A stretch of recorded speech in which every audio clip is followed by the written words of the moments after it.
So hapo sasa tumeshaona namna kutengeneza project summary task.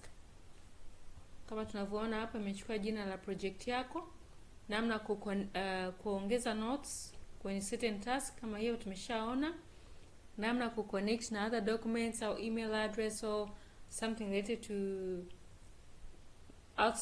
outside to your Microsoft project ambayo tunatumia hyperlink. Tumeona pia namna create task as a milestone ambao mwisho wa siku natengeneza kama icon as a diamond.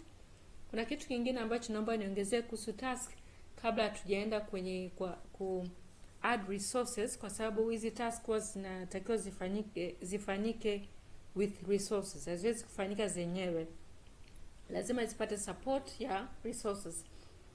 Na sasa kabla kufikia hapo, kuna kitu kingine. Kuna some task ambazo inaweza ikawa zinahitaji kuanza mapema kabla ya muda, au zinatakiwa zichelewe baada ya muda fulani. Mfano,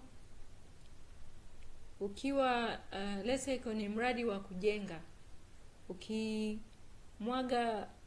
ukimwaga zege inatakiwa ikae muda fulani, let's say siku 2 au inategemea, ili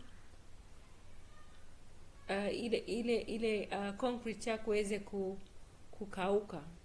Lakini kuna labda task zingine ambazo labda badala ya kuanza tarehe fulani natakiwa zianze mapema kabla, yani badala ya kuanza labda leo natakiwa zianze labda 1 day before. So what you can do, let's say tuchague task hapa, let's say task E. Unaweza kufanya hivi, you go to task E, then you select predecessor.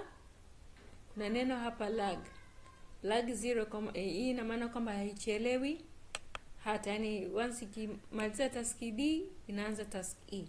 Sasa kwa hapa labda nasema okay, task E inabidi ichelewe labda let's say 1 day. Kwa uta press okay,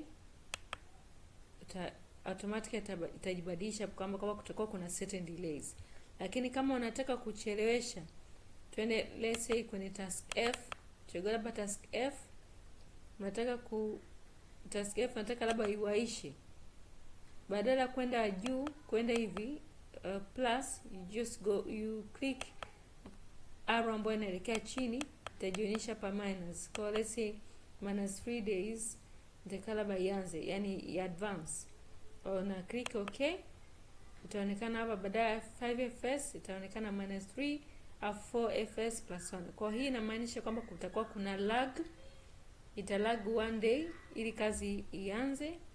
Lakini pia hii nyingine ina maana ita advance 3 days before ya siku ambayo itakiwa ianze. Kwa badala ya kuanza tarehe 27 itaanza 3 days before, ambayo itakuwa ni tarehe 24. So that's how to play around with lag and lead.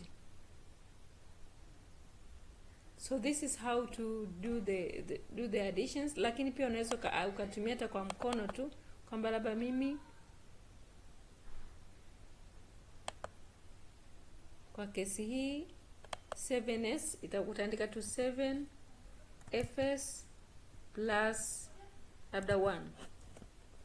Unaona automatically inabadilika. Kwa hiyo unaweza kaonyesha kwa ile njia ya kwanza ambayo nilikuwa nimeelezea, au njia hii ya pili ambayo nimefanya. So the next video tutaangalia namna kucheza na resources, namna add resources na namna assign resources kwenye hizo task. Tuendelee kuwa pamoja.